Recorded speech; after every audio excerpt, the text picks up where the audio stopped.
Olá pessoal, hoje o TV Cioeste está especialíssimo. Estamos aí com o novo presidente do Cioeste, empossado, aliás vai ser empossado daqui a pouco, né? Olha a honra, olha o tamanho da minha honra com o governador aqui presencialmente, a responsabilidade cresce muito. Nosso prefeito Guto Issa, que é de São Roque e agora presidente do Cioeste, e o nosso governador Tarcísio de Freitas, governador do estado de São Paulo, que vem prestigiar esse evento importantíssimo aqui para esse que é um dos consórcios, se não o maior consórcio brasileiro. Bom, primeiro, parabenizar o consórcio, cumprimentar todos que estão nos acompanhando na TV Cioeste. Você vê que o negócio é chique, né? O consórcio é tão importante que tem até TV. Mas, de fato, impressiona. Parabenizar o Guto Issa, desejar muito sucesso. O ano de 25, então, já começa em grande estilo. Eu tenho certeza que você vai fazer uma grande gestão à frente do consórcio. O consórcio vai ser um grande parceiro do governo do estado de São Paulo na resolução dos problemas aqui dos 12 municípios. A gente vai caminhar juntos, pode ter certeza que vão ter aí todo o nosso apoio, todo o nosso suporte. Eu tenho certeza que você e seu time vão fazer aí um grande trabalho, não só nas prefeituras, né, o Guto, que é prefeito reeleito, né, que está começando agora seu segundo mandato lá em São Roque, mas também os colegas prefeitos aí no consórcio. Muito obrigado. Governador, o consórcio Cioeste, ele se destaca aqui na região oeste como um grande consórcio, um grande intermediador entre o governo e as prefeituras. O que o senhor espera, qual a expectativa do governo do estado em relação ao consórcio Cioeste? Olha, são as melhores possíveis. A gente tem que entender que, primeiro, é um consórcio de muita relevância, de muito peso, é um consórcio que agrega municípios que representam aí 3 milhões de paulistas, 3% do PIB do Brasil, 10% do PIB do estado de São Paulo. Então, uma região muito próspera, uma região que vem crescendo muito e uma região que tem muitas oportunidades. Obviamente, tem também desafios na área da segurança, desafios na área do saneamento, na área da educação e a parceria do consórcio, né, que se estrutura para resolver esses problemas em conjunto com o governo do estado, tenho certeza que vai proporcionar excelentes resultados. E a nossa vinda aqui é para dizer o seguinte: a gente está prestigiando o consórcio e para dizer que a gente está pronto para trabalhar em conjunto. Olha, nós tivemos recentemente a entrega de algumas obras ali em Osasco, a ligação da Castelo Branco, que era uma obra esperada há mais de 20 anos. Temos aí o Hospital Regional, temos algumas obras concretas que o governo do estado já fez e muitas delas com alguma interligação com o consórcio. Quais as ações concretas que o governo do estado pode fazer junto ao Cioeste e se elas vão acontecer? Olha, você falou bem, pontuou aí a alça de acesso ao Osasco, né, que foi muito bacana, aquela ligação à Foz de Auada, que realmente destrava o trânsito lá. A gente tem as intervenções na Castelo Branco que vão ficar prontas agora no início deste ano, então março, abril a gente deve estar entregando. Isso vai beneficiar muito toda a região, Itapevi, Barueri, quem vai para Alphaville, Jandira, enfim. Então a gente está falando de 1 bilhão de obras, são vias marginais, mas as 2 pontes sobre o Tietê. As intervenções da Sabesp começam agora, então a gente tem aí 15 bilhões programados para esse ano, então um investimento no montante 3 vezes superior àquilo que a Sabesp vinha fazendo anualmente. Então a gente inicia aquela jornada de universalização do saneamento básico e a gente sabe que o Tietê é uma pauta aqui da região, uma pauta importante, e a gente vai contar com esse investimento extremamente relevante que vai ser feito agora. Eu tenho certeza que é um case que vai entrar para a história, vai ser um case estudado, porque, de fato, o que nós vamos avançar no saneamento agora vai ser digno de registro. Tivemos aí a inauguração do Hospital Rota dos Bandeirantes, lá em Barueri, 356 leitos, então é um hospital que vai acabar atendendo 2 milhões de pessoas, né? Um hospital que vai ser realmente uma referência na região, mas sabemos que tem outras ações para a gente fazer na saúde. Muitos investimentos contratados na Nova Raposa e na Rota Sorocabana. Primeiro benefício que a gente vai sentir na pele é a redução dos pedágios a partir de abril. Né? Então vai beneficiar Araçariguama, vai beneficiar São Roque, vai beneficiar Sorocaba. Então isso aí é fundamental. E quando a gente soma o que vai ver de investimento na Nova Raposa e na Rota Sorocabana, a gente está falando aí de 18 bilhões de reais. Então são investimentos em mobilidade para combater aquele estrangulamento que todo mundo sente na Raposo e na Castelo. Então isso é fundamental. E esse ano a gente faz o leilão do trem Intercidade Sorocaba-São Paulo. Então a gente já fez o primeiro, Campinas-São Paulo, e agora a gente vai fazer o Sorocaba-São Paulo. Então a gente vai trazer o trem de passageiros aqui para beneficiar também a nossa região oeste. Eu tenho certeza que vai ser fundamental e depois que vem o trem intercidades, aí vem as linhas de VLT, então eu tenho certeza que isso vai beneficiar bastante a região. Presidente, eu sei da emoção que o presidente está com brilho nos olhos de receber o governador aqui na sua posse. Eu queria saber também do presidente quais as expectativas em relação ao governo do estado e também franquear aí a palavra para fazer as perguntas para o nosso governador. Olha. Alegria enorme, dia de festa para o nosso consórcio, para a nossa região. Está em peso aqui os prefeitos, os deputados, os secretários. A expectativa é a melhor possível. A relação com o governo do estado já é muito boa. A comunicação com as agências, com os secretários.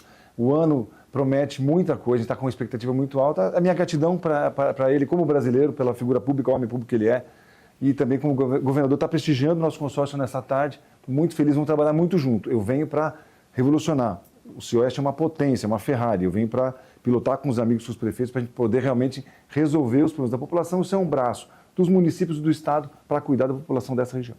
Prefeito, e qual a sua maior expectativa em relação ao consórcio? E eu queria aproveitar esse momento que o prefeito já perguntasse para o governador, óbvio que já tem despachado em particular, mas para nós dividirmos com o nosso público, qual a maior expectativa? Eu diria que qual é o maior pedido que o consórcio teria ao governo do estado hoje? Na verdade, nós temos muitos trabalhos em andamento nessa região. O governador falou, o maior volume de investimento em mobilidade é Rota Sorocabana, Nova Raposo, trem intercidades é a grande expectativa da região,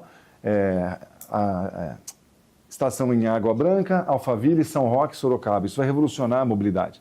As pessoas vão trabalhar de Sorocaba a São Paulo sem pegar o carro. É o grande vetor de desenvolvimento. A Castelo é a região que mais cresce no país em investimento público e privado. Nós temos um aeroporto em São Roque, a JHSF, a Toyota Porto Feliz, Sorocaba, o comércio eletrônico aqui em Osasco. Tudo que está acontecendo, nós queremos que o Cioeste ajude a planejar para os próximos 10 anos. Vamos contratar uma consultoria para pensar no futuro dessa região para os próximos 10 anos. Muito bem.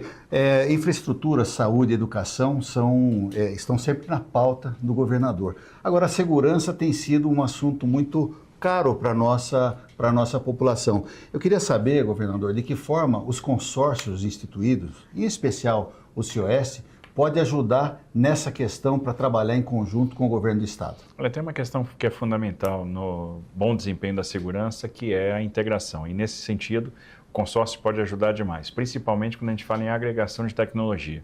A gente tem o Muralha Paulista e quanto mais sistemas integrados a gente tiver, mais resultados nós vamos ter. Hoje é possível, com tecnologia, a gente identificar foragidos da justiça, pessoas que são suspeitas, comportamento criminoso e a gente se antecipar, melhor dispor o efetivo policial. O Estado de São Paulo fez a maior contratação de policiais dos últimos anos. Nós incorporamos nesses 2 últimos anos 9.100 novos policiais, só no ano passado 7.800, é a maior contratação de policiais dos últimos 14 anos, são 4.017 novos policiais civis, a gente está falando de um recompletamento, contando com o concurso que está em andamento, para mais 3.500 vagas, de 30% do efetivo da Polícia Civil. Estamos agora formando mais 2.700 novos policiais militares, adquirimos mais de 1.000 viaturas e a grande aposta agora tem que ser na inteligência e na tecnologia, na integração de sistemas. Usar aquilo que a gente que já está à disposição na iniciativa privada, usar aquilo que vai ter de tecnologia nas rodovias concedidas, usar aquilo que pode ser operacionalizado pelos municípios e a ideia é que a gente tenha os kits do programa Muralha Paulista, para que a gente estabeleça uma rede de vigilância conjunta que nos ajude, por meio do cruzamento de dados, a identificar problemas e dispor melhor o efetivo policial e agir com oportunidade. A gente vem assistindo os indicadores cedendo, os indicadores caindo, menor índice de homicídios de todos os tempos, de toda a série histórica.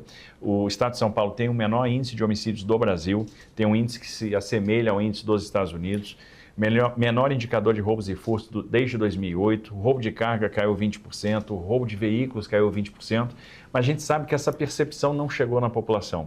O cidadão ainda sofre com os assaltos diários, ainda tem medo das abordagens, tem medo de perder o celular, e o nosso trabalho vai ser para proporcionar essa sensação de segurança para o cidadão de São Paulo e, obviamente, contar com o apoio de um consórcio tão importante vai ser um fator de sucesso para que a gente possa melhorar a segurança na região.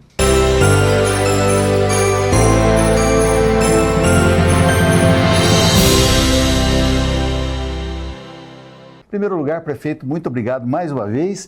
E eu gostaria que o senhor iniciasse falando um pouco do que é o consórcio Cioeste. Bom, palavras do governador, uma potência.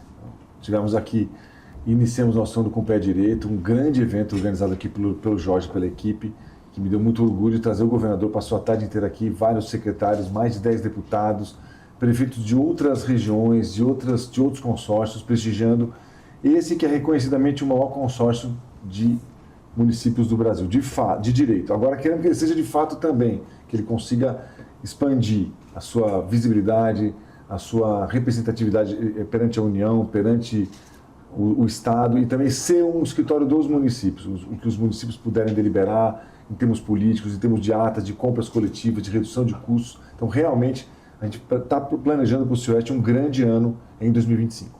Olha, nós tivemos na sua posse, né, a presença do governador, como foi dito, de vários deputados federais, estaduais, e nós temos também uma entrevista. Você que nos acompanha na TV Cioeste pode assistir aí, coloca lá o seu @TV Cioeste Oficial, você pode assistir essa nossa entrevista. Agora, prefeito, em termos de planejamento, qual a sua pauta para o planejamento desse ano de 2025 aqui para esse consórcio maravilhoso? Bom, estou muito motivado, venho pensando muito e gosto de trabalhar com planejamento. Não consigo fazer nada sem ter um horizonte no tempo. Então, junto com o Jorge, estamos traçando os eventos daqui até dezembro, praticamente já tudo planilhado, as viagens, novidades, eventos que vão... a cidade vai de turismo, eventos econômicos, palestras, semana jurídica. Então, estamos tudo planilhado até dezembro para realmente fazer esse um ano histórico para o Cioeste, para o consórcio. Os municípios receberam agora, recentemente, um questionário muito extenso com a visão deles do consórcio, o que eles querem, o que eles esperam, por exemplo, de treinamento para as equipes em RH, de compras coletivas, de viagens, de agenda dos seus secretários ou prefeitos junto ao Estado e à União. Então, a gente vai aqui realmente ser o escritório avançado das cidades. A flexibilidade, o consórcio consegue contratar mais rápido. Então, tudo isso é um mecanismo que realmente vai ser eficaz este ano para os municípios. Então, a gente quer dar orgulho aí para os prefeitos que confiaram o voto na gente, mas agora é um tempo de muito trabalho. Olha, nós, aproveitando, agradecer a presença do meu companheiro de todos os programas, Carlos Abrão, do Jorge Lapas também, Eu quero ver se você vai acertar os cargos. Diretor de projetos e programas. Quase. Todo programa ele inventa um cargo novo. E o nosso secretário executivo, o Jorge Lapas, obrigado por estarem participando e fique à vontade de perguntar para o nosso prefeitão. Prefeito, é um prazer estar aqui contigo e muito feliz aí, não só pela sua reeleição, mas também pela sua eleição como presidente do Cioeste. E eu queria saber, assim, nesse momento que você pensou, cara, eu quero ser o presidente desse consórcio, né? Qual foi essa motivação? Qual foi a sua ideia de assumir essa presidência e qual a sua expectativa em relação ao seu mandato? A ideia foi de realmente transformar a minha passagem no Cioeste aqui em relação à minha carreira pessoal, que vem uma carreira ascendente, aumenta a visibilidade para mim e para as cidades e ser o prefeito junto dos prefeitos. Quer dizer, é diferente, a posição de ser prefeito numa união de prefeitos é diferente da posição de deputado. A ação do deputado federal estadual ela tem um formato. Um prefeito falando a linguagem do prefeito com os outros prefeitos é diferente. Tanto é que na mesma semana que eu tomei posse aqui, eu ganhei a eleição da metropolitana de Sorocaba. São mais 26 cidades. Então, hoje, São Roque e Araçariguama estão inseridas nos dois conjuntos de cidades. São 12 no Cioeste e 29 lá. Então, descontando as duas que estão nos dois, nós temos 37 cidades para cuidar. E todas têm demandado.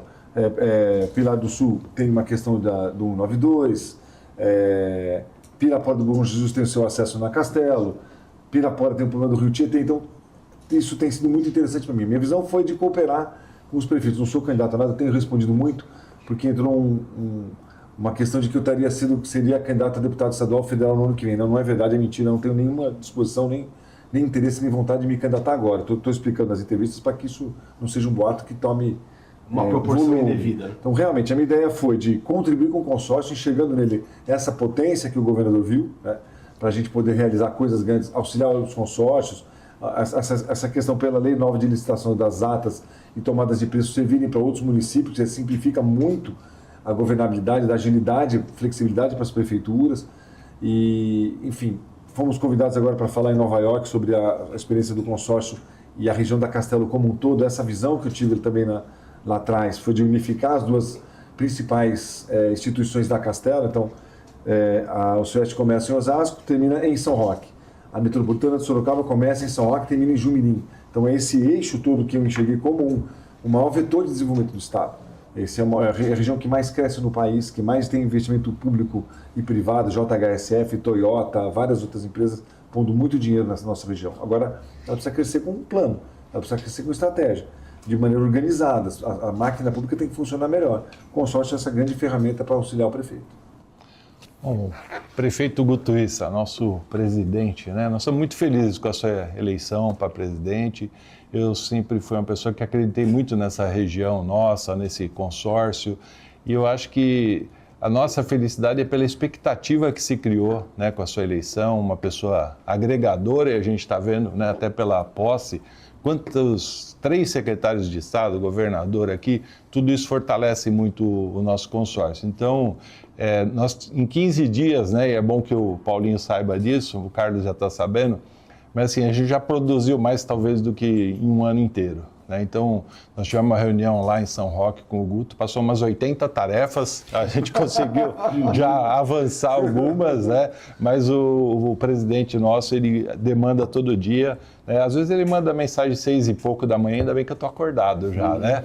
Mas que bom, né? A gente vem trabalhar com muito entusiasmo, né? Então, o dia passa rápido, porque são muitas tarefas para fazer, então quer dizer que a equipe está muito animada e com muita expectativa. Eu acho que o consórcio pode produzir muito mais do que ele vinha produzindo, mas precisa no presidente presente, né? Nós vamos ter uma reunião agora, né, depois dessa entrevista, com todos os coordenadores, né, das câmaras temáticas, dos grupos de trabalho, e eles precisam desse incentivo, presidente. Ele precisa da sua presença, né, das suas ideias, que são muito boas, muito inovadoras. Então, estamos aqui para trabalhar junto e produzir coisas boas para a nossa região, viu? Eu estou muito contente, e primeiro que eu sempre fui seu fã do seu trabalho, acompanhei a sua carreira. Obrigado. E eu não era candidato, eu não tinha nem esse plano de ser prefeito ou ser presidente do Sudoeste. Então, eu sempre te admirei muito, sua carreira é brilhante. Obrigado. Aprendo muito com você, a equipe aqui é maravilhosa. Então, a gente já vem pilotar um avião que está voando bem, que está no alto. Mas eu sou muito intenso, né, Jorge? Eu sou intenso, sou motivado, eu não gosto de fazer as coisas pela metade. Então, se eu assumir essa responsabilidade, eu quero entregar isso no final do ano, realmente bacana, a coisa eficaz, com esse peso político. É um ano estratégico para todos os prefeitos. Por conta da agenda eleitoral do Estado e da União, esse é o ano que tem mais recurso desses últimos anos. Então, a gente pode auxiliar as cidades com projetos, a gente pode auxiliar as cidades com convênio, especialmente as médias e menores. Elas têm dificuldade de conveniar, elas pedem recursos. Às vezes elas ficam mendigando 100, 200 mil, 50 mil para um deputado, e sendo que a gente pode aqui otimizar muito recurso. Então, é realmente uma ferramenta estratégica incrível o consórcio, e a gente tem condição de fazer um marco histórico aí na história dos consórcios do Brasil este ano, com a qualidade da equipe que a gente tem interna no consórcio, Jorge, e com essa motivação que a gente traz, essa pegada mais forte de trazer resultado. Por isso, da agenda, né, da agenda de eventos, as câmaras temáticas, as comissões terem realmente eficácia, é sobre isso que nós vamos tratar agora. Qual é a pauta, qual é o horário, porque quando você tira um secretário da cidade, um comandante da GCM de uma cidade, você tem que trazer resultado. O prefeito tem que saber o que está acontecendo, e ao final do ano a gente quer realmente criar um documento, publicar um livro com que essas comissões estão decidindo, os projetos de leis que saíram, os problemas que são resolvidos. A população quer resultado. Hoje é isso. A população quer boa notícia, e a gente está aqui, a gente é pago, né? Os consórcios, cidades pagam o consórcio para que eles produzam efeitos de fato, não para ser só um título, só para ser um status, só para ter poder. Não, não é isso. Nós temos que resolver problemas. Os problemas são comuns. As cidades são conurbadas. A água nasce em São Roque e alaga Itapevi. Aliás, no dia da nossa reunião aqui, nós saímos, caiu uma chuva forte em São Roque. Não alagou São Roque, alagou Itapevi. Então a gente tem que discutir isso, os piscinões. Hoje o Estado inteiro vive uma crise de segurança. Então nós temos aqui que está focado em ser eficaz, que é ter uma eficiência no tempo recorde. Então eu agradeço. Tanto que o presidente já conseguiu, para a primeira reunião, né, dos prefeitos, que vai ser a semana que vem, vai estar a CCR para a gente falar dessa rodovia e de outras que A troca passam da por empresa aqui, que está fazendo das obras, né, que é uma pauta importante que faz tempo que a gente não conseguia falar com a CCR, com o Sabesp para falar de despoluição do Rio Tietê, que afeta toda a nossa região também. Caixa para trazer os projetos e programas do governo federal, então já vai ser uma reunião bem forte. A né? ideia é já deixar as reuniões marcadas para que os prefeitos se organizem, sempre fazer a nossa estratégia primeiro fechada entre prefeitos e depois ouvir essas soluções, eventuais serviços que alguém queira propor. Nós temos na data da eleição, os prefeitos revelaram suas preocupações maiores, questão tributária. O governador veio aqui e nos alertou, vamos ter um ano de arroxo, um ano fiscal complexo, as pessoas não vão pagar impostos. Então, foi uma sugestão do Gerson Pessoa, nosso amigo. Já pedimos para a GV um valor de estudos do impacto da reforma tributária nas nossas cidades. Nós temos que estar um passo à frente, não um passo atrás. Normalmente cai a arrecadação e você vai ver o que vai fazer para cortar. Não pode ser assim. Então, todas essas ferramentas... Se o meu município fosse contratar o estudo com a GV, ia ser um preço. E ia ficar muito mais caro se cada município contratasse o seu estudo. Então, nós vamos contratar um estudo só. Então, a primeira reunião já vai ser bastante eficaz e vamos nesse ritmo o ano inteiro.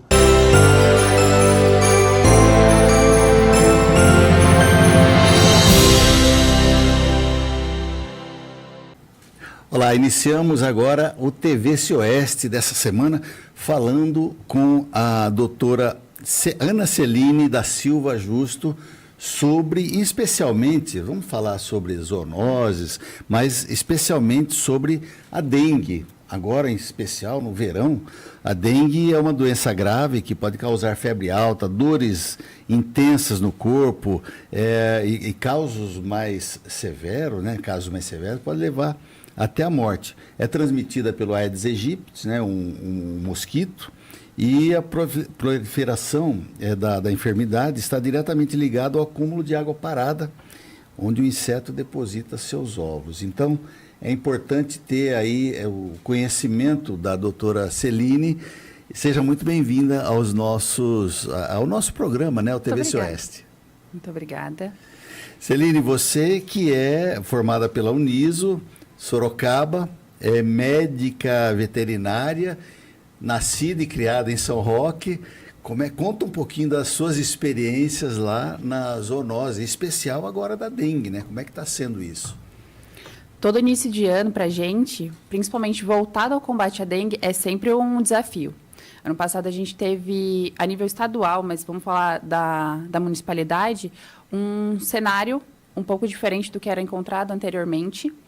Ano passado nós tivemos diversos casos notificados, diversos casos suspeitos, inclusive óbitos. Então, a gente sabe que o cenário para 2025 tende a ser igual, se não um pouquinho pior. O que vale a gente é trabalhar muito, e aí que entra um trabalho árduo da conscientização com a população frente a todos os sinais clínicos que a doença pode levar, mas principalmente a prevenção. Então, é sempre uma luta constante e diária, porque é basicamente trabalhar a nível de consciência e preventivo. E lá em São Roque vocês fazem as campanhas também, você deve coordenar pela zoonose, né? Campanha de prevenção, né? Como é que a população, é uma dúvida que sempre vem, como é que a população aceita essa bater na porta, olha, a gente precisa dar uma olhadinha no seu terreno, como é que a população recebe isso? O que acontece? Cada caso notificado, a gente gera um raio para a realização de bloqueio para diminuir chance de transmissão do mosquito naquele raio estipulado. Muitos dos munícipes não estão na residência, outros chegam a recusar os agentes de controle de endemias ou a parceria junto com os agentes comunitários.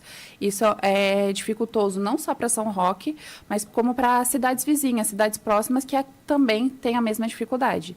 Então, a gente, antes da realização desse bloqueio, ou de maneira com carro de som, divulgação em mídias, a gente tenta trabalhar na conscientização da pessoa, atender o agente controlador no intuito de bloquear a doença. Então, vale muito mais chegar numa reunião de escolas, de pais, passar essas informações, entregar panfletos, fazer campanhas educativas com crianças, que a gente está realizando também na cidade de São Roque. Pela dificuldade de casas fechadas ou os munícipes não terem essa consciência, a gente também já fez reunião com líderes religiosos na tentativa de levar mais informações aos grupos que eles lideram, reunião com imobiliária para facilitar a entrada ou aqueles imóveis que estão para aluguel ou venda há um bom tempo, que pode ou não ter foco ali, mas vale a pena a vistoria. A gente está trabalhando dessa forma. Mas incentivando sempre, principalmente nas redes sociais. E quando a pessoa recebe ali o agente, né? O agente que está, na verdade, ele está cuidando da sua saúde, né? Quando a pessoa recebe ali, quais os cuidados ela deve ter? O agente, obviamente, vai identificado com seu crachá, enfim, e aí vocês fazem as campanhas antes de falando com carro de som, que vai passar por aqui, alguma coisa do tipo ou não? Hoje nós temos 2 vinhetas basicamente prontas e para ser distribuídas no município de acordo com a necessidade. Uma vinheta informando que naquela região existe uma transmissão e outra avisando, na sua região está havendo caso de transmissão, estamos realizando bloqueio para diminuição de transmissão da doença. Então, é basicamente no momento que os agentes estão ali, a passagem dessa informação. Consequentemente, o carro de som está passando, a pessoa é forçada a ouvir e saber que o carro de som está passando naquela região. Foi uma das estratégias. Não temos hoje um quantitativo certinho de acerto frente a isso, mas a tendência é dar um pouco melhor, dar um pouco mais certo. Tá. E doutora, tem algumas ações que as pessoas podem fazer, né? Para ir, de alguma forma, fazendo a prevenção da doença, da transmissão e tal. Quais são esses principais tópicos que as pessoas podem fazer para ir se prevenindo? O que a gente sempre fala, todo mundo hoje, 10 minutos tem o seu tempo. Se não for de manhã, é à tarde, se não for à tarde, é à noite, depois que chega do trabalho. Então, pode sim fiscalizar sempre a tampinha da geladeira, a bandeja da geladeira, os ralos manter sempre fechados, o recipiente do bebedouro também sempre ficar em alerta, porque querendo ou não, umas gotículas outras sempre caem, e ali pode sim ser um ambiente propício para a proliferação do mosquito. O ambiente externo da casa, sempre o mais limpo possível, sem recipientes de acúmulo, pneu, garrafa, tampinha de garrafa PET, qualquer recipiente mínimo que seja, ele tem sim a proliferação. Mas vaso de flor com água, aquele que retém. O vaso de flor hoje a gente não orienta mais a utilização do pratinho, nem o pratinho com areia. Se for utilizar o pratinho para suporte, colocar ele ao contrário para que não acumule água. Então sempre manter sempre o pratinho, porque uma hora ou outra vai tomar água acumulada ali e por mínimo que seja, tem chance da proliferação. Nossa, nem com... Tinha uma orientação de usar com areia úmida e tal, hoje nem isso. A areia, se está dentro da casa, ela vai ficar retida ali, bonitinho. Agora, se ela está no ambiente externo, usando a areia, conforme faz a goteira, ela vira um raio, que tem a gotícula cai na areia, então vira um buraquinho. Sim. Ali já pode ser o suficiente para a proliferação. Então, é mais fácil ter o cuidado de não ter areia do que mantê-la ali. Um outro ponto era o caco de vidro. Tem pessoas que têm o costume de usar por segurança, em muro, usar caco de vidro. Geralmente, quando a garrafa é quebrada para fazer os caquinhos, para ser colado, fica uma cunha. Anteriormente era descrita a orientação da utilização de areia, mas se chover, dependendo da quantidade de chuva, vai diluir, vai jogar fora essa areia. Então, a gente sempre recomenda fazer o uso do cimento, uma massinha de cimento e jogar em todos os buraquinhos que possam acumular água também. Nossa, assim, por menor que seja, você falou em gotículas. Uma gotícula de água pode ir junto? Vamos pensar numa tampinha de garrafa PET. Ali pode ser o ambiente propício para ela, para sair mais novos aedes, mais novos mosquitos por aí. Entendi. E essa época que nós estamos vivendo é uma época mais problemática, né? A época do verão. Anteriormente, a gente descrevia que a dengue é uma doença sazonal. Então, era geralmente no período de calor, no verão, que acontecia. Hoje, como a gente tem alterações climáticas, a gente não tem tão definido verão, inverno, primavera e outono. Então, o que a gente sempre percebe? Que de janeiro a junho tem um período maior da incidência da doença e de transmissão, mas ano passado, por exemplo, São Roque teve casos notificados de janeiro a outubro. Nossa. Foi diminuindo a constância? Foi diminuindo, mas ainda assim. O que anteriormente a gente percebia que tinha uma pausa. Tinha julho, no máximo junho, no máximo julho, a gente tinha uma pausa, retornava só finalzinho de dezembro, começo de janeiro. Mas ano passado a gente já percebeu que essa constância não manteve. Então a gente acredita que 2025 vai ser o mesmo cenário.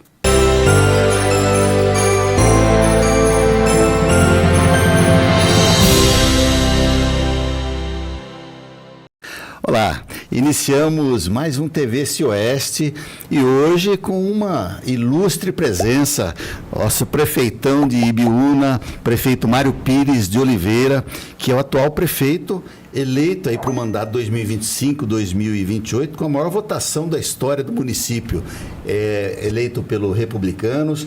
Tem um apoio forte aí do governador e veio aqui hoje contar um pouco, né, Ana? Isso, contar um pouquinho da sua história. Ele que é de Ibiúna, né? Isso. Quem nasce em Ibiúna? É ibiunense. Ibiunense. Muito Seja bom. muito bem-vindo, prefeito. Obrigado por ter aceito o convite da TV Cioeste. Espero que seja uma conversa muito boa, produtiva. E os ibiunenses ficarão muito felizes com essa entrevista aqui com o senhor. Eu que agradeço. Obrigado por nos convidar, por estar aqui, para produzir também essa informação.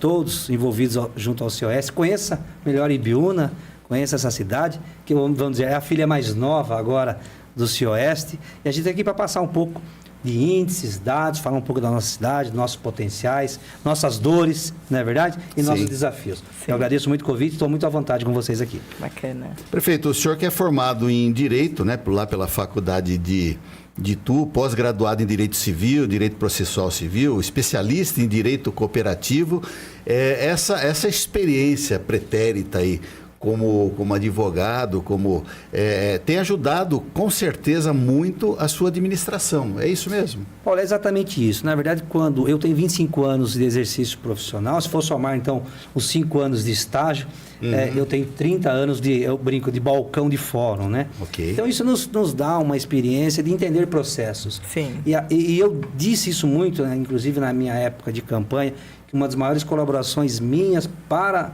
a gestão pública de Ibiúna era processos, né? Era entender como otimizar um processo administrativo, como trazer economia, né? Implantar novos processos, fazer o prontuário eletrônico de uma UBS funcionar e se comunicar com toda a rede, enfim, processos, implantar novos processos. Lógico, é uma quebra de geração, e isso gera alguns transtornos no começo. Sim. Mas a tranquilidade, a familiaridade em trabalhar com licitações, com documentos, com contratos, me deixa muito confortável. E eu também consigo proteger a minha equipe, deixar eles mais à vontade.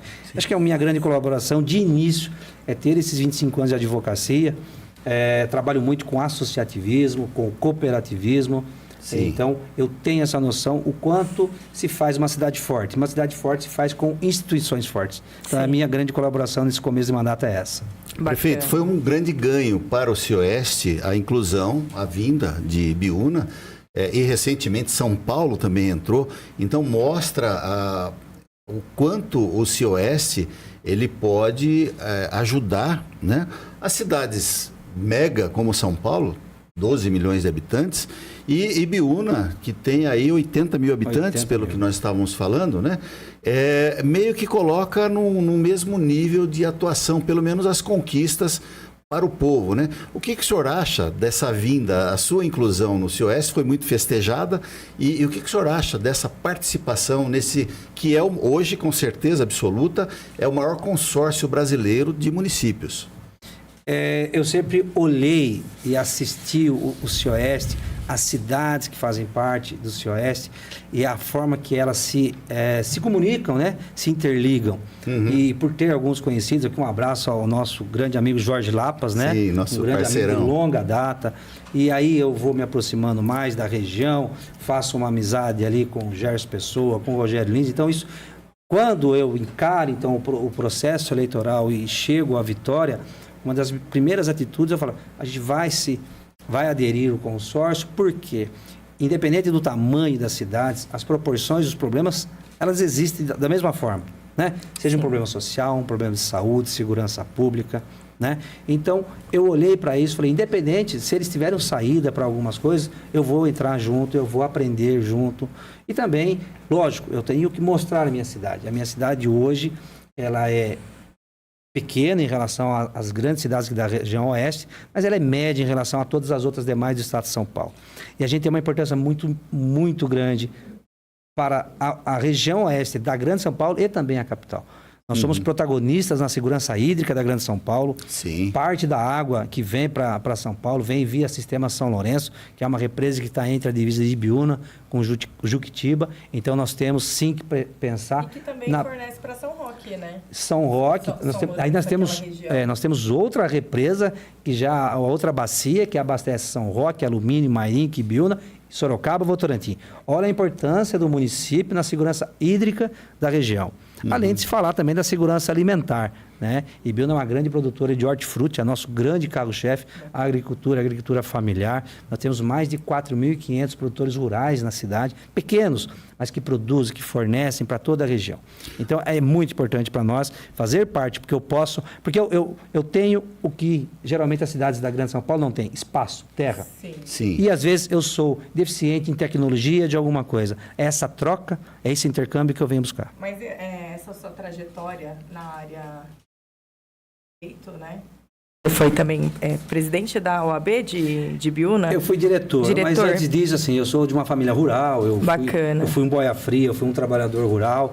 E quando eu cheguei a exercer a profissão, eu me aproximei, né, da classe rural. E virei assim, um amigo e um defensor. E que é muito importante ter esse conhecimento para uma cidade Ibiúna que tem essa área rural. Você tem que conhecer, né, a causa, você tem que sentir a dor do outro. Exato. E engraçado, eu conheço o agricultor, o pequeno, quando ele era apenas um CPF, e hoje existem agricultores na minha cidade que já fazem holding familiar, holding patrimonial, cresceram na vida. Nós temos verdadeiras agroempresas na minha cidade, tem um pequeno, mas temos as agroempresas e a gente precisa cuidar deles também. E representa esse número expressivo de votos que o senhor teve em Ibiúna, né? Que foi a maior votação da história de Ibiúna. Conta um pouquinho pra gente da sua história. Você veio candidato em 2020. Eu vim em 2020, mas eu sempre fui de bastidores, eu sempre gostei da política, né? Seja a política de classe, eu fui diretor da OAB lá em 2007, 2009, participei de várias comissões, nunca abandonei a política de classe. Depois de 2019 para cá, eu comecei a participar da associação comercial, então eu sempre estive ligado às políticas de classe. Mas em 2020, eu decidi, junto com o nosso grupo, de realizar uma candidatura muito pequena, muito tímida, né? Num cenário de pandemia, 2020 foi um ano muito atípico, num cenário onde nós tínhamos 9 candidatos a prefeito, né? Alguns já com uma trajetória política, mandatos de vereador, ex-prefeito, e eu consegui ficar em terceiro lugar. E desse terceiro lugar, quase no empate técnico, o segundo, eu continuei o projeto. Né? Eu fiz mesmo realmente uma imersão na minha cidade. Eu tenho orgulho de dizer que poucos ibiunenses conhecem o meu município como eu conheço. E, além de conhecer territorialmente os costumes, né? O jeito, as famílias, e isso nos credenciou para 24, para uma candidatura maior, já mais robusta. E então nós chegamos aí contra uma gestão que estava na administração, indo para a reeleição, mas fomos agraciados com a vontade do povo, que nos deu aí 49% dos votos, a maior votação da história do município. E essa missão é grande. E isso é muito importante também, que é a aproximação, né? Reconhecendo toda essa história, nasceu em Ibiúna. É muito importante quando o prefeito, ele nasce na cidade, conhece a cidade, conhece as dores da cidade, então acaba aproximando a população da prefeitura. Isso tem facilitado, assim, para o senhor? Tem facilitado e tem me tornado como um missionário nessa situação, porque você tem que aproximar o cidadão da gestão pública. Você tem que fazê-lo pertencer a algo maior. O sentimento de pertencimento é muito importante, Paulo. Com certeza. Né? E o cidadão olhar para a prefeitura, para a instituição prefeitura, e nós sabemos os grandes problemas, né, que a gestão pública tem aos olhos do cidadão comum, a gente precisa mudar um pouco isso aí. Enxergar o copo meio cheio, não meio vazio. Né? Mudar essa coisa. Então, o fato de eu estar próximo, eu tive aí 13 meses muito complicados naquele início de gestão, vários serviços descontinuados, e eu fiquei muito em gabinete. Agora eu consegui, né, sair um pouco. Eu vou a hospitais, eu vou a escolas, eu vou aos equipamentos públicos. Bacana. Eu consigo chamar as pessoas pelo nome. Isso dá o sentimento de pertencimento. É isso que eu quero, aproximar o cidadão, atrair investimentos para a cidade, gerar emprego e equilibrar essa cidade, que é uma cidade abençoada.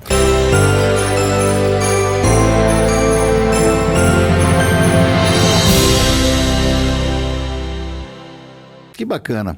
Que legal, e você ter ido, né? Você ter ido e ter aceitado essa função, que não é pouca coisa, né? De coordenador técnico, né? De esporte e PCD lá do Cioeste. E já tem aí... tem boas novas, tem um circuito esportivo aí. Exatamente. Rolando. Primeiro lugar, o que é um circuito esportivo? Qual a finalidade de um circuito esportivo em cidades como essas que nós estamos falando? Nós temos, eu falo nós porque eu não faço nada sozinho, né? Então nós temos uma grande responsabilidade de estar com a Câmara Técnica do Esporte e da pessoa com deficiência na Cioeste. A convite do nosso prefeito, que é presidente do Cioeste, a gente abraçou essa causa. Não é fácil, mas a gente está conduzindo junto com os demais secretários aí de maneira bem coerente e responsável. A nossa região, ela tem um potencial gigantesco. Vou falar um pouco da CT de esportes. Claro. Ela tem um potencial gigantesco para atletas, né? De alto rendimento, inclusive. Nós temos grandes talentos na nossa região. Então, isso é identificado ao longo da história da nossa região aí. O Circuito Cioeste, ele aconteceu em 2023, a primeira vez, né? Foi muito bacana, muito legal. Uma primeira vez, congregou todas as cidades, diversas modalidades. Para quê? Para que se desse a oportunidade para aquela criança, para aquele adolescente que não tem oportunidade de participar de grandes campeonatos, participar de eventos esportivos em outras cidades. Então, nós montamos esse circuito. À época, eu estava como diretor, somente representando a cidade, para que tivesse diversas modalidades em todos os municípios da nossa região. Então, a criança sai do seu município, vai para uma outra cidade, totalmente estruturada, para participar de uma determinada modalidade. Foi muito bacana, a gente identificou eu não digo falhas, mas algumas coisas que precisavam ser melhoradas. E nesse novo circuito que nós estamos montando em 2025, ele segue a mesma ideologia. Por exemplo, a gente não pode ter atleta federado. Porque o atleta federado, ele participa de campeonatos constantemente durante o ano. Então, a gente vai dar oportunidade para aquela criança lá em estado de vulnerabilidade social, por exemplo, né? Que nunca teve oportunidade de participar de um campeonato fora da cidade, representar. Eu sou atleta de alto rendimento, é um orgulho tremendo levar o nome da minha cidade, da minha nação, seja dentro do território nacional ou fora dele. Então, a gente vai oportunizar essas crianças e adolescentes para que eles possam participar em todas as cidades, nas 14 cidades, alguma modalidade. Nós seccionamos algumas modalidades que atendem de maneira mais efetiva ou coletiva. Então, futebol, futsal, não tem como a gente não inserir, né, a paixão brasileira. Então, eles vão estar inseridos no futebol, futsal, vai ter o basquete também inserido. Nós vamos fazer um festival de atletismo. Nós teremos, em breve, nós vamos falar no segundo momento, da Cioeste Room. Então, a gente tem bastante coisa acontecendo na Câmara Técnica do Esporte, com os secretários engajados, querendo fazer um melhor circuito. Tivemos o primeiro, vamos fazer o segundo agora, para que a gente deixe um legado para o terceiro ser ainda melhor do que a gente está fazendo agora. Você estava lá já como diretor, mas a gente não pode deixar de dar o crédito, aproveitar e mandar um abração para o Dr. Caian. Com certeza, Dr. Caian. Que era o que puxava Exatamente. lá. Um abração, viu, Caian? O Caian. Não esquecemos de você, não. Não, jamais. Deixou legado. Sim, né? sim. Eu acho que a nossa função como gestores públicos, como um coordenador técnico, enfim, é deixar legado. Ele fez um excelente trabalho e devido ao excelente trabalho que ele fez, o Caian, junto com o Thiago, junto com o secretário lá de Vargem Grande, que me fugiu o nome agora, a gente está aproveitando esse legado que eles deixaram, estamos fomentando, moldando algumas coisas para dar continuidade, para que fique o legado do Caian, do Leandro e dos próximos que virão. E já tem, você falou aí, futebol de salão, basquete, vôlei, atletismo e modalidades de areia. Modalidades de areia. A princípio nós vamos com o beach vôlei, né? Mas já tem gente interessada no foot soccer, no beach tênis, que é uma modalidade que eclodiu e pegou a galera aí, tá em alta. Então a gente tem bastante coisa. E nós pretendemos também, lógico, né? Se nós não fizéssemos, seria ingratidão da minha parte, modalidades para pessoas com deficiência. Mas a questão da pessoa com deficiência, a gente está tomando total cuidado, Porque tem cidades que não estão preparadas por questões de mobilidade, acessibilidade. Então, nós pretendemos juntar as cidades e fazer uma visita no Centro Paralímpico, participar do movimento paralímpico. Tem um festival paralímpico, né, que faz parte do movimento paralímpico. Então, nós pretendemos levar essas crianças e adolescentes e até adultos para o Centro Paralímpico, que é o maior da América Latina, o 7º maior do mundo. Nós temos lá um investimento, se não me falha a memória, na casa dos 5 bilhões, que foi feito no passado e que hoje já está com uma demanda sobrecarregada.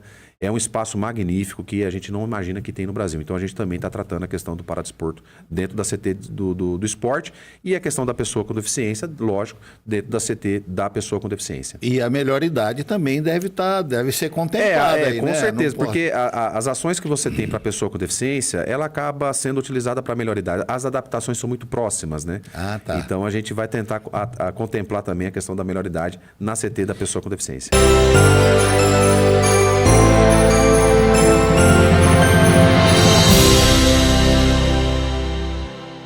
Então, tem aí uma experiência ampla e vasta, né?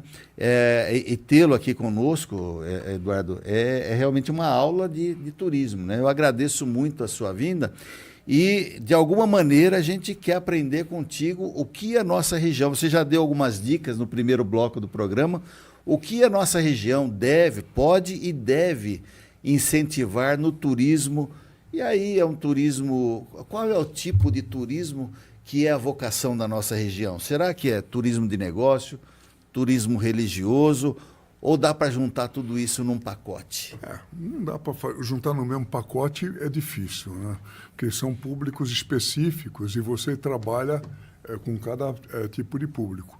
Mas você tem um movimento do ano inteiro, que é o principal. Porque quando você tem uma festa específica, não, nessa festa aqui, que nem Círio de Nazaré, 2 milhões de pessoas em Belém, blá, blá, blá, blá, e o resto do ano tem uma coisa, né, ou outra.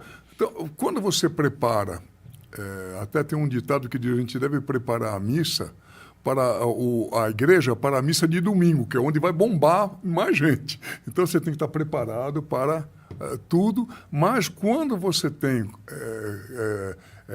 novos funcionários, gente terceirizada e tal, se você não mantiver uma regularidade de ocupação, mesmo no hotel, sim, como é que fica? Não tem como você operar. Então, o ideal é ter vários tipos de enfoques e vai mantendo o ano inteiro. Por exemplo, durante a semana, você pode atrair esse pessoal de feiras que ficaria alojado em São Paulo, acomodado em São Paulo, acomodar aqui na nossa região, durante a semana. Sim. No final de semana, você vai trazer o público de famílias, de crianças e tal. Então, você tem uma ocupação linear, entendeu? Porque não dá para você contratar alguém para ele trabalhar 3 dias na semana e 4 dias ele ficar esperando acontecer alguma coisa. Ninguém quer. Sim. Nem o empresário quer e nem o funcionário quer, nem quem está trabalhando quer. Ele quer produzir, ele quer ganhar, ele está ganhando em cima da produção que está acontecendo, entendeu? Sim, sim. Então, achar o turismo cultural, como você falou aqui entre nós, das visitas às escolas, né? Na gráfica, tudo isso tem como fazer uma forma de ocupar o tempo todo, trazer gente o tempo todo, pagar iluminação o tempo todo. Tu tem que pensar no contexto inteiro, senão você quebra. E ninguém quer que empresário quebre aqui. Todo mundo quer que ele gere mais emprego, gere riqueza para o município, porque está pagando imposto. Com certeza. Né? Entrou mais gente, está pagando imposto. Uma das coisas do viagem de incentivo, Paulo, que dá certo é o seguinte... E no ano 2000, eu estava na França e eles me chamaram para poder falar sobre viagem de incentivo, sabe por quê? Porque eles tinham uma pesquisa que até o ano 2015 teria 50 milhões de chineses milionários. Eles queriam preparar a França toda, principalmente Paris, para receber essa demanda, que viajariam. Então, como é que prepara a demanda? Quando você olhava para o Louvre, tem aquela fila enorme no Museu do Louvre e tal, e falou, o chinês aqui vê aquela fila, ele não vai. Né? Então, tinha que achar outras entradas, fizemos outras entradas e tal. Mas o principal era mudar o tipo do público. Então, eles tinham uma pesquisa de quem vai a lazer, ou mesmo um mochileiro, ou o cara que vai com uma excursão mais em conta e tal. Ele toma o café da manhã no hotel, depois ele come um lanche na hora do almoço e à noite passa em algum supermercado e tal, compra uma coisinha, come no hotel, porque é caro, pá, não dá, e é assim. Então, o que ele deixa de resultado no município é pouca coisa. Quando você põe que foi numa viagem de incentivo, ou num evento, ou num congresso, ou numa feira, ele tem tudo pago por um patrocinador, por quem ele atingiu a meta, ou quem está patrocinando, para ele poder ir lá. Então, a gente inclui no nosso programa café da manhã, almoço, jantar, show, passeios, atividades e tal, tudo pago com comprovante, pago direto num operador que tem... E esse cara está recolhendo imposto. Okay. Então, a conta era de 14 a 15 turistas normais na fila, tirando esses 14, 15, põe um de incentivo, entra o mesmo dinheiro no município.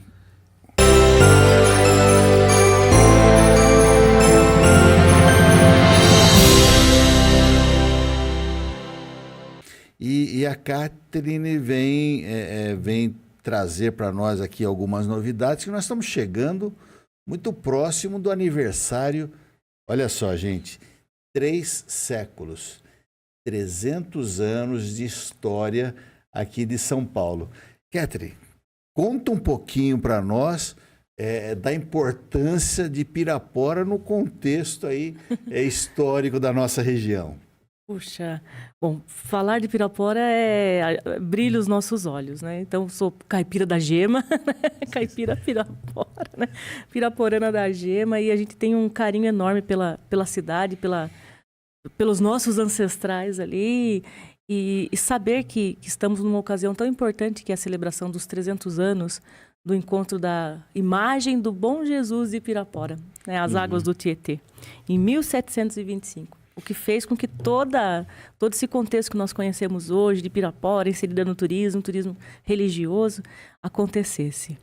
É um momento muito especial para nós, né? A cidade ela já recebe, por conta justamente da fé, dessa questão, há muitos séculos, a migração de pessoas para lá. Isso que fez com que se constituísse, né? Então, como um turismo forte, um turismo frequente, um turismo consolidado em termos de peregrinações, sejam em termos de grupos organizados, que nós chamamos das romarias. Existem mais de 100 romarias cadastradas na cidade. Nós recebemos romarias de janeiro, fevereiro a dezembro, praticamente todos os finais de semana. Algumas romarias com mais de um século, inclusive, de existência. Além dos grupos organizados em ônibus, das visitas das famílias, e prioritariamente elas vão para a prática religiosa, seja assistir uma missa, visitar o Santuário do Senhor Bom Jesus e até mesmo apreciar ali todo o nosso centro histórico, nosso centro turístico. Existem outras modalidades de turismo que estão fazendo também a vez na cidade, né, que complementam ali essa questão nossa forte, que é o cicloturismo e o voo livre também na nossa cidade. Mas o carro-chefe é o turismo religioso, né?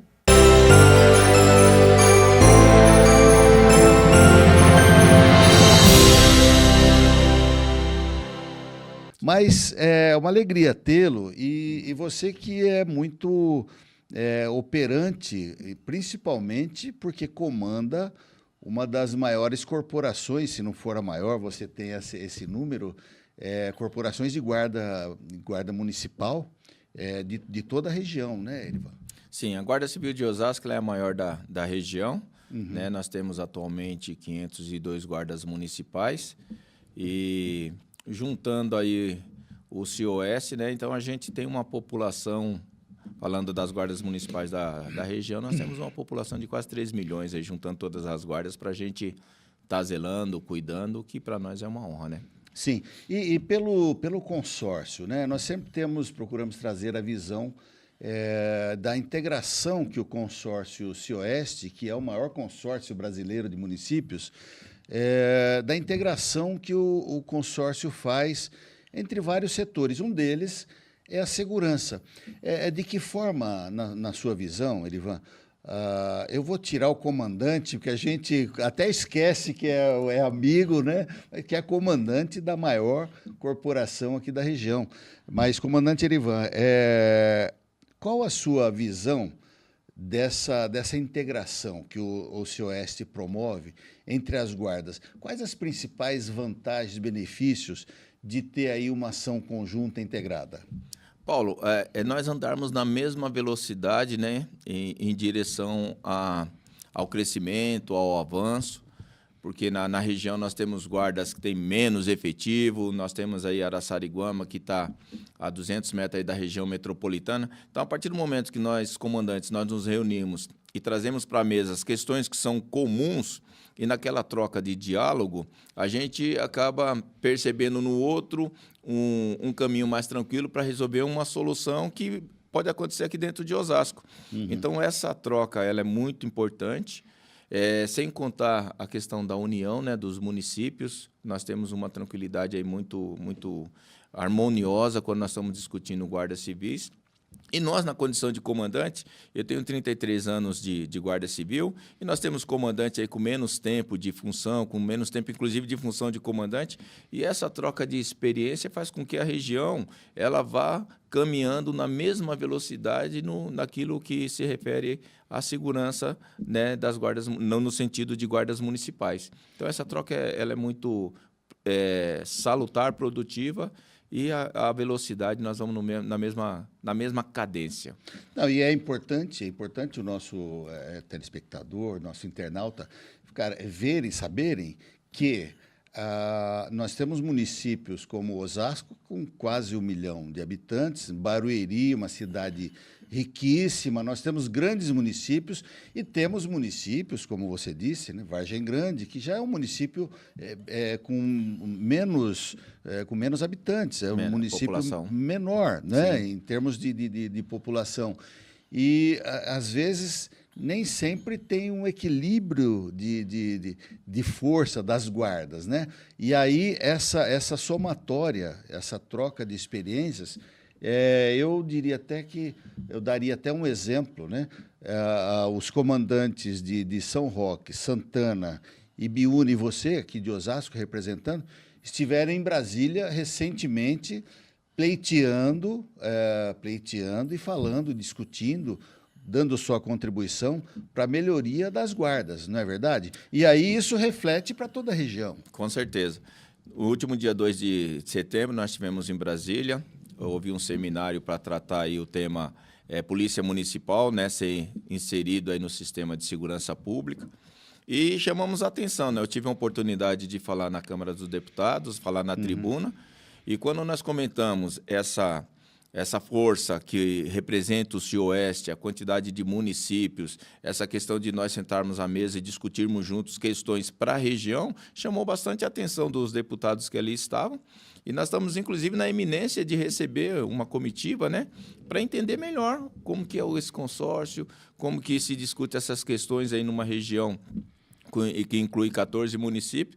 Então, é só ganho, a partir do Cioeste, essa questão das guardas municipais estarem discutindo aí no GT de comandantes, né? E em relação nós temos a comunicação nossa é integrada, então, um fato que acontece aqui em Osasco, rapidamente, Vargem Grande toma conhecimento, Carapicuíba toma conhecimento, Taboão da Serra, Cotia, por conta de uma comunicação que nós temos, né? Por mais que Taboão não faça parte do Cioeste, mas ela está ali no nosso sistema de rede rádio.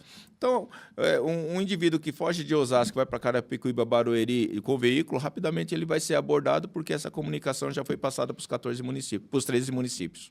Olha que legal, eu nem sabia oficialmente, né? Eu sei que eu sabia que existia, mas oficialmente estou sabendo agora. Tem já uma comunicação integrada, se o camarada aprontar num desses municípios por aqui, A própria guarda já se antecipa e já passa a ocorrência. Já comunica via rede rádio e todos esses municípios já tomam conhecimento daquele crime, daquele veículo que é suspeito. Então, qualquer cidade que ele transitar dentro desses 13 municípios, a possibilidade dele ser abordado é gigantesca. E acontece.